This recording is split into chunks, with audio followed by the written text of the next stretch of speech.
Chapter 10. Roth stood up in bed, feeling nauseated, physically ill from his nightmares.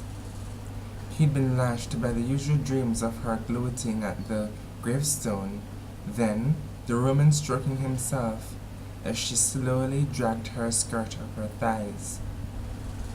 "I'll possess Miss the Coveted."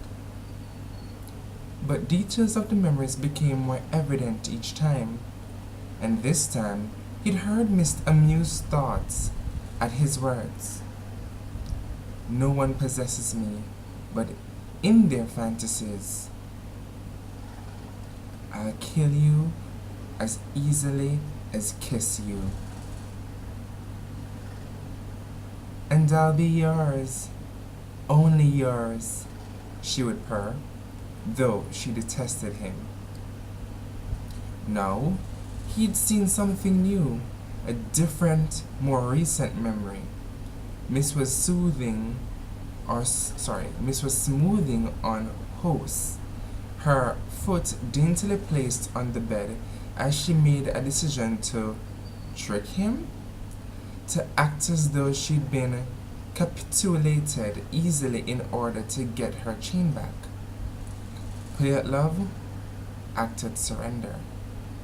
He gripped his forehead in his hand. Irrationally, he waited for the soft touch of her hand on his back. She was his bride, his wife, and she offered him no comfort.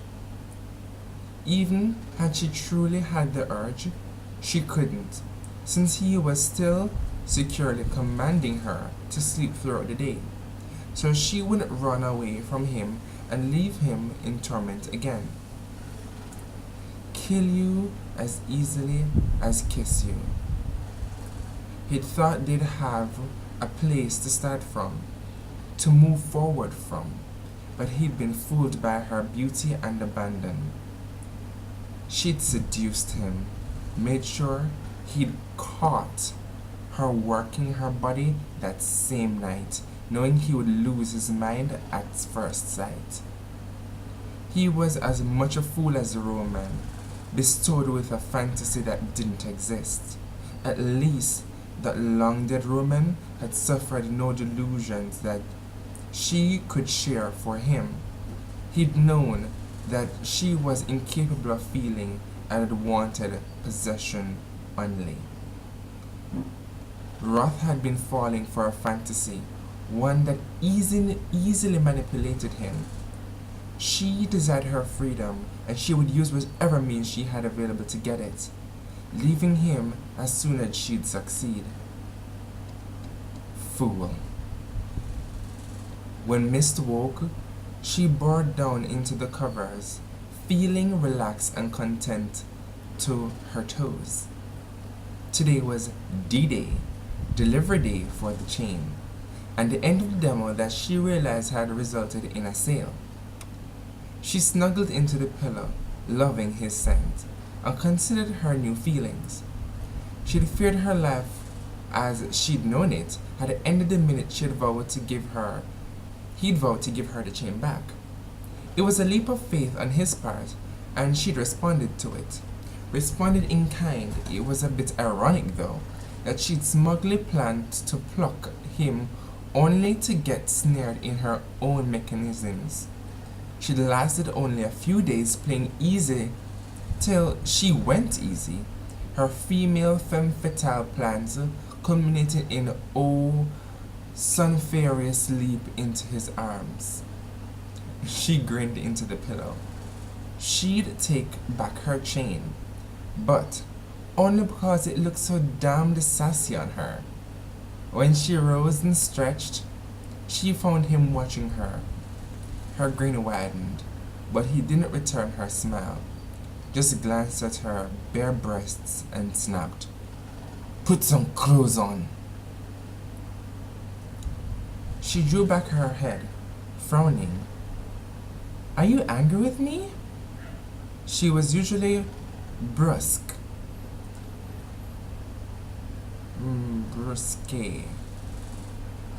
When they woke, but she could tell this was much worse. She was baffled by what could have happened since she'd gone to sleep. Tucked against his chest, secure on his heavy under his heavy arm. His eyes were somehow crazed and bleak, and at the same time, his face exhausted.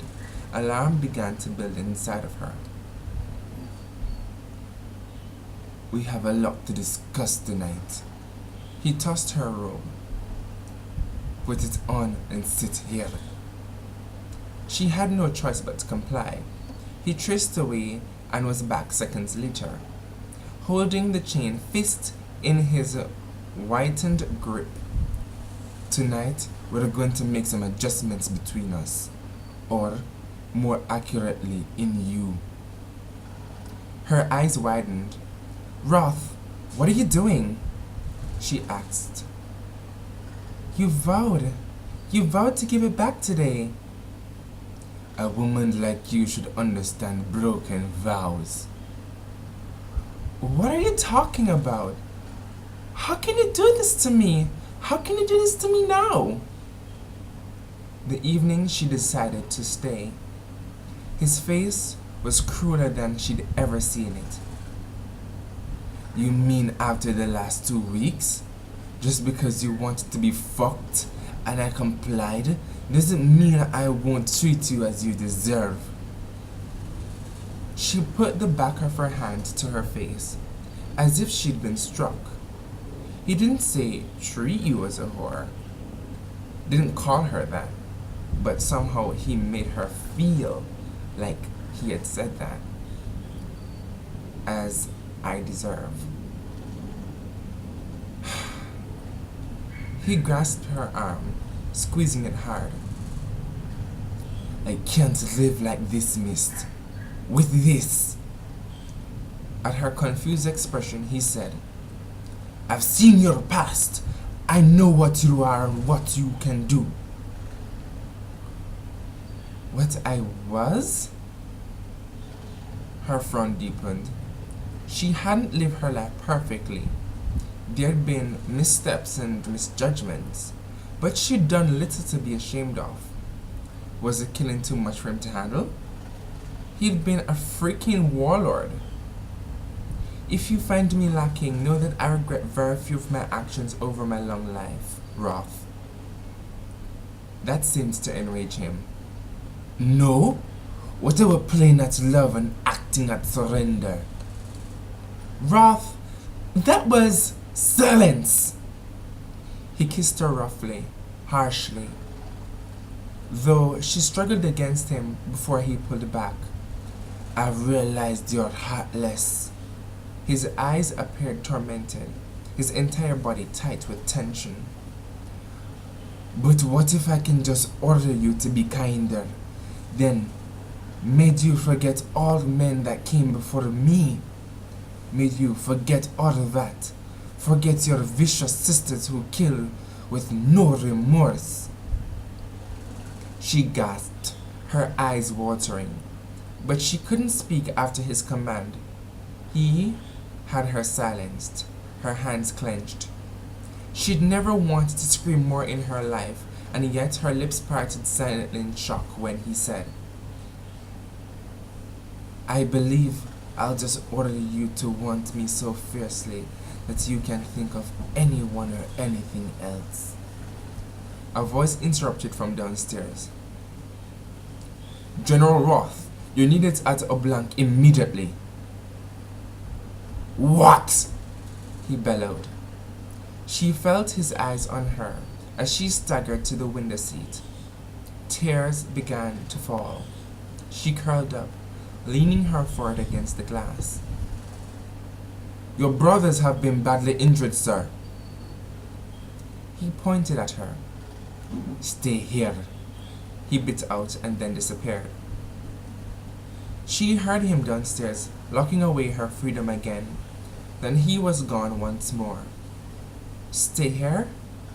In this room or in the manor? He'd been so thrown by the news that he hadn't elaborated. So, stumbling, clutching at the wall as energy funneled out of her, She finally made her way down to his study. She pulled aside the cabinet, finding a safe behind it. When she reached for the lock, her hand veered off course as though pushed by some unseen force. She bit her lip and tried again.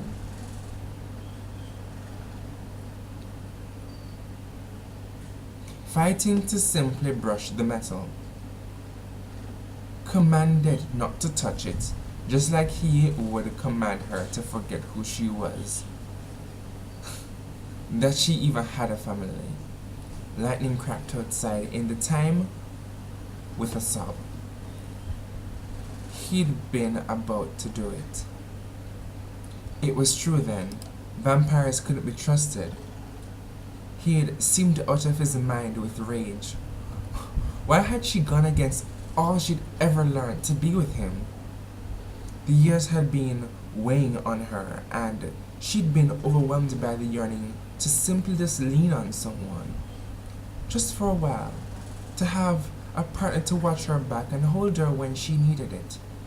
Surely she'd convinced herself to accept him because he was strong and she had grown so weak. But no longer. There were ways she could get around his orders. Nimble thinking, creative reasoning. As tears poured from her eyes and the lightning grew to constant furious bolts, she tore at the wall, at the very stone that housed it. So, he would use her like a toy, a mindless slave? Adjustments.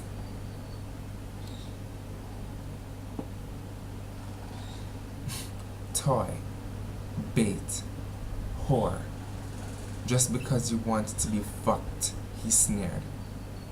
2 millennia of people thinking they could use her, always using her. She'd take this safe with her teeth if she had to. You should see the other guy, Murdoch grated from the bed. Roth traced into the room. Roth shuddered to see his brother's face torn, limbs broken, like this even while knowing he couldn't die from anything short of beheading or sunlight. He shook himself. What has happened to you? He asked, his voice a rasp. About to ask you the same. My God, Nikolai, you look worse than I do. He thought about how he'd left Miss at the window, crying and staring out on the lightning storm that came from within her. It pained him so much to think of her hurting alone. We'll talk of my problems later. Who has done this to you? Ivo has demons. Demons turned vampires. They're strong.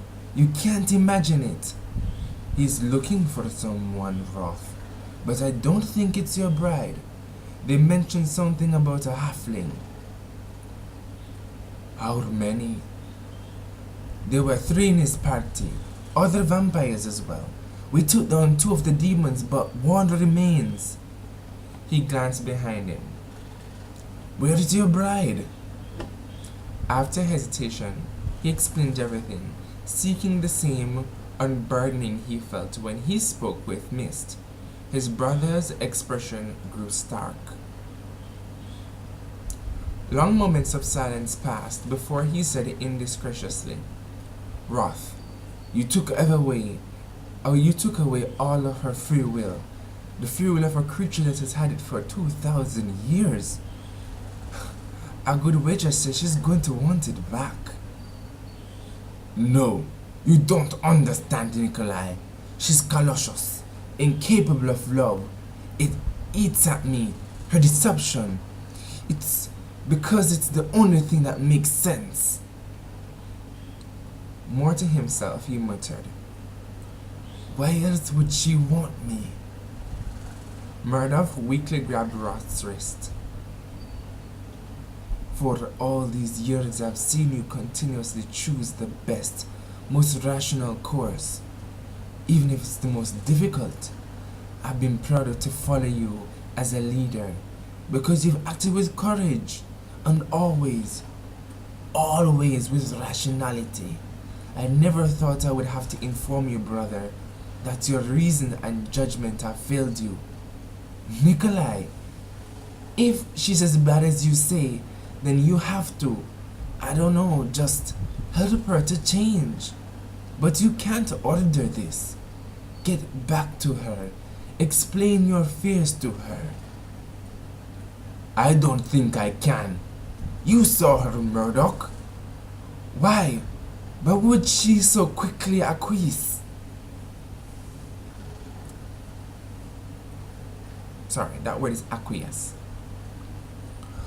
Why don't you just ask her? Because I don't want to show her again how craven I've become with wanting her, he thought. And about the other men, this isn't 1600s anymore, Murdoch. This isn't even the same plane. She's immortal, not an 18-year-old blushing bride straight from the convent. She can't change these things, so if you want her, you have to adjust, my brother. Roth ran a hand over his face and snapped. When did you get so bloody understanding? Murdoch shrugged. I have someone explained a few rules of the Lord to me as well.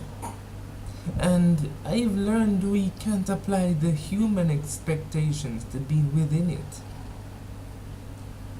Who told you this? When Murdoch didn't answer, Roth didn't press. Not with all the secrets he'd been keeping. Will you be alright? He asked. Just the thing about being immortal. It always looks worse than it is. Roth attempted a grin and failed. Good luck, Nikolai. Outside of the room, he spoke with those watching over Murdoch and empathized with what would have happened to them should his brother worsen. Then contemplated tracing back. He was almost glad when Christoph called a meeting about this newest treat, grateful for the time to cool off before he faced Mist again. Christoph didn't hesitate to ask, why didn't your wife tell you about the turned demons? I don't know. I will ask her when I return. He wondered as well. Had she known? No. She'd been teaching him everything she knew, teaching him constantly. How would she do that if she only planned to leave him? When he cringed, he realized Christoph was still studying him. Something to add? He owed Christoph his life and the life of his brothers. 3 brothers. And for Mist herself, he owed his king. He would withhold information on Mist kind, but relate the rest. I've learned a good deal about the Lord from her and want to discuss it with you, but I left my wife feeling poorly. I'd like to get back to her. By all means, Christoph said, his face unreadable. But tomorrow, we'll talk of this. Roth nodded, then traced back to Mist, frowning as a hazy idea surfaced in the turmoil of his mind. Had his brother's heart been beating earlier? But before he could contemplate this further, Roth's attention was distracted by Mist's sleeping form. He gazed down at her, chest arching as usual. Sometimes he damned his beating heart because of the pain that seemed to follow it. Murdoch was right. She couldn't change what she was, and he'd wronged her today. If only he could think more clearly that she was concerned instead of reacting viciously, primitively. Before, he'd never understand when men talked about madness and love in the same breath, but now he understood. He only hoped that when he asked her to forgive him of his weaknesses, she would. After undressing, he climbed into bed with her. He pulled her close to him, running his hand down her arm. burying his face into her hair and smelling her soft, sweet scent. Finally, at dawn, he passed out with exhaustion. When he dreamed, he opened his mind to her memories, to what had become his nightmares. They superseded all his other visions of battle and famine, because these were hurt to him, and they would hurt him the most.